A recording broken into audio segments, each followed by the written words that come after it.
Hi everyone, मैं प्रिया और अपने चैनल पर आप सभी का स्वागत करती हूँ। देखिए, छठी मैया को ना बनाना आसान नहीं है ना। बहुत संयम और बहुत कठिन नियमों के साथ करना पड़ता है ये व्रत।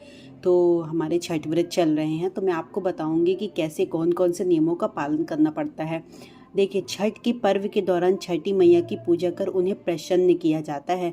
माता की प्रसन्नता के लिए छठ के दौरान कठिन नियमों का पालन किया जाता है और उन नियमों के पालन के लिए बहुत संयम की ज़रूरत होती है ना। और दूसरी बात तो ये कि हमारा जो छठ पर्व है वो शुरू हो गया है। जैसा कि आज से छठ पर्व है, जो कि आज नहाए खाए का दिन रहता है। मैंने अपने प्रीवियस वीडियो में बहुत ही डिटेल से बताया है, तो वहाँ पे आप जाके ज़रूर विज़िट करें, है ना। तो और दूसरे दिन जो होता है वो खरना का होता है। खरना वाले दिन छठी मैया और सूर्य देव के लिए विशेष व्यंजन बनाए जाते हैं। इस बीच संतान के स्वास्थ्य, सफलता, दीर्घायु के लिए पूरे 36 घंटे का निर्जला उपवास रखती हैं। तीसरे दिन डूबते सूरज और चौथे दिन उगते सूरज को अर्घ्य दिया जाता है।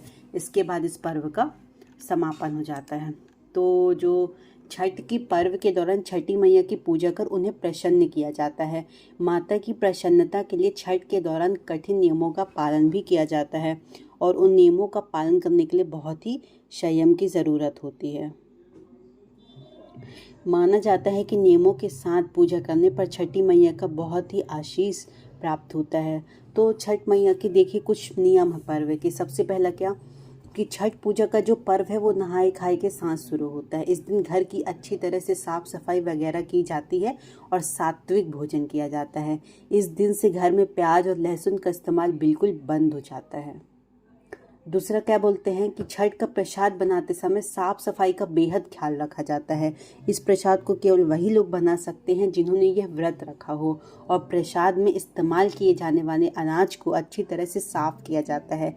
इसे घर पर ही धोकर, कूटकर और पीसकर बनाया जाता है।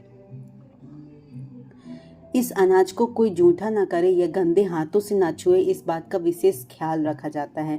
यह प्रसाद चूल्हे पर बनाया जाता है और इसे बनाते समय पवित्रता का विशेष ध्यान रखा जाता है। प्रसाद को हमेशा हाथ मुंह धोने के बाद ही हाथ लगाया जाता है। छठी मैया को चढ़ाई जाने वाली हर चीज़ अखंडित होनी चाहिए। ऐसे में पूजा में मैं उन फल और फूल को भी इस्तेमाल नहीं किया जाता जिन्हें किसी पक्षी ने जूठा किया हो या किसी अन्य कारणवश वो थोड़े भी कट गए हों। पूजा के दौरान पहनी जाने वाली साड़ी भी अखंडित होनी ज़रूरी है, यानी उस पर सुई वगैरह से फाल आदि ना लगाई गई हो। कहीं सिर्फ कटी फटी ना हो, एकदम कोरी और नई साड़ी ही इस पूजा में पहनी जाती है। पूजा के लिए बांस से बने सूप या टोकरी का इस्तेमाल किया जाता है। आप देखते होंगे जो भी छठ पूजा करता है, या तो वो सूपे में अपना सब कुछ फल फूल ठेकुआ वगैरह सजाया रहता है, नहीं तो आपने देखा होगा कि बांस के टोकरे में सजाए रहते हैं। इसके अलावा नए सूप, थाल वगैरह भी इस्तेमाल किए जाते हैं। छठ का व्रत रखने वाले को चटाई बिछाकर ज़मीन पर सोने के नियम है। उनके लिए बिस्तर पर सोना वर्जित बताया गया है। तो हमारे छठ पूजा में बहुत ही कठिन नियम है। जो इन कठिन नियमों को पालन कर लेता है उस पर छठी मैया बहुत ही प्रसन्न होती है। मतलब इन कठिन नियमों में संयम बहुत ज़रूरी है और बहुत ही कठिन नियमों के साथ ही व्रत करना होता है। चलिए, तो आई होप आपको वीडियो पसंद आया होगा। ज़्यादा से ज़्यादा लोगों तक शेयर करें जो हमारे छठी मैया का व्रत रहते हैं, जो छठी पर्व मनाते हैं, है ना।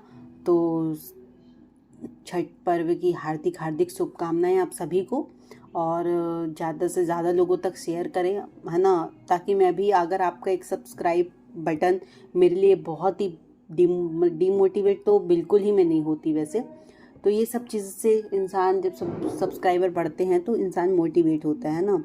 तो ज़्यादा से ज़्यादा लोगों तक शेयर करें, क्योंकि मैं आपको बहुत ही वीडियो के माध्यम से बहुत ही अच्छी अच्छी चीज़ें शेयर करती हूँ, है ना। जैसे भी कोई पर्व आता है, त्यौहार आते हैं, कोई भी पौराणिक कथा रहती है, सनातन धर्म से जुड़ी, वो हर चीज़ मैं आपके साथ शेयर करना चाहती हूँ।